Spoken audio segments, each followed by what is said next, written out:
Welcome to Everything Mental Health with your hosts, Chris Weeks and Maureen Edwards.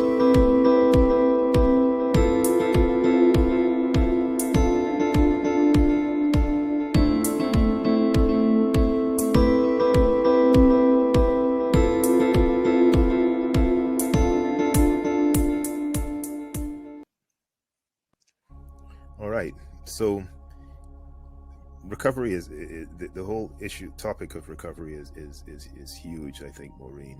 When it comes to people either going into recovery, or people thinking about going into recovery, or people not even thinking about it because they feel as if maybe they're so far gone, or they're not even aware of that they might need to sort of consider this. Yeah. And it can be daunting.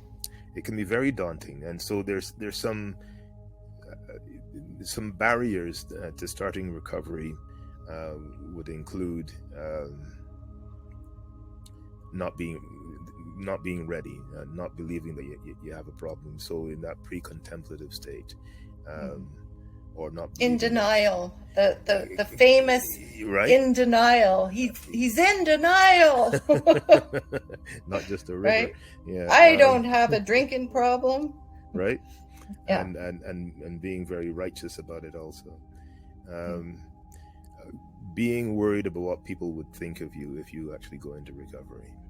Depending on what you think of yourself and where you are in the social status and whatnot also. What people, you are worried about what people are going to think about you. Right. Not knowing where to go. Yeah. Right. Lack of. For that one, what's coming up for me with that one? I'm thinking like a lot of like not knowing where to go, but also the shame involved with reaching out to whoever that might be. Right. It's outing yourself. Yes. Right. And that can be that's the honesty part, right? Well, that's part of it, right? When you have a supportive social network, and let's say that your friends decide to have an intervention. Oh, yes. Right. Yes.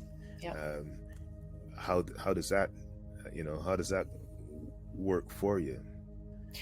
I've had several clients over the years who have had interventions, both family, mostly family, but some with loved ones or friends from the inner group. Mm-hmm. And it was devastating for the person.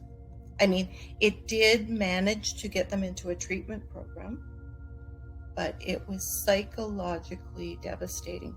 Like in treatment, it would be like over and over. I can't believe they did this. I just like there was a shock that they kind of ganged up on and said all this stuff that they didn't even think was happening.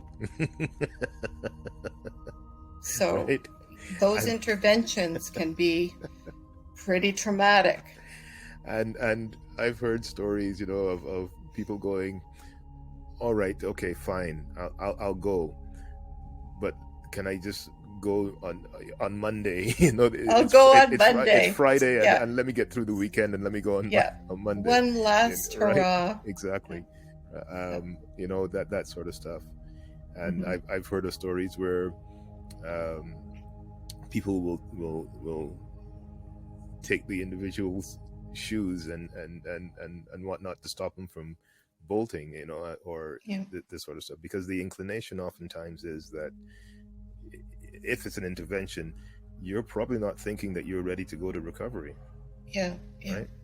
And I've also heard of cases where they were literally accompanied to the door and stayed like there while there was the admission until they were quote unquote locked up. Right. Yeah. Right. And then it was still scary. Like the family members are just like, please keep them. Right. So, yeah. Yeah. Other barriers would be even the waiting lists. of needing to get into a place, a treatment center, or a recovery house or something like that, right? And here in Canada, there's long waiting lists. It can be months. Yes, it can be. Another one would be, I mean, you may be dealing with certain mental health issues or emotional problems as well, and the lack of professional help to even address these issues, to be able to sort of get some clarity in terms of why you might be using a substance in the first place. The cost of going to a recovery place. Right? Do you know the cost of? Do you know? Do you have any idea of what the cost is for, say, 1 month of a treatment center? There's a range. You can go from, you know, my experience with certain recovery houses. It might be depending on your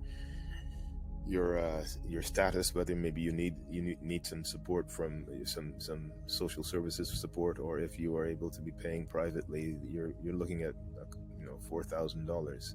However, I've heard per month, $4,000 a month. Yeah.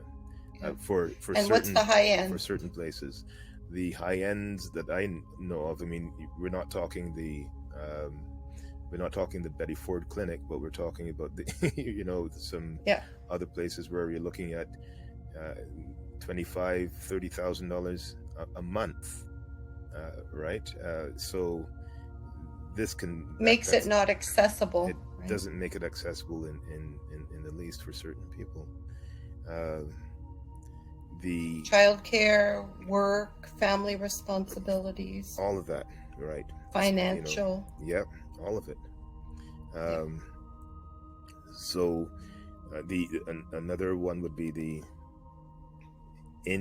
lack of support or the lack of programs within the community where you live, and so oftentimes people have to go outside of the community to find support, and that's another kind of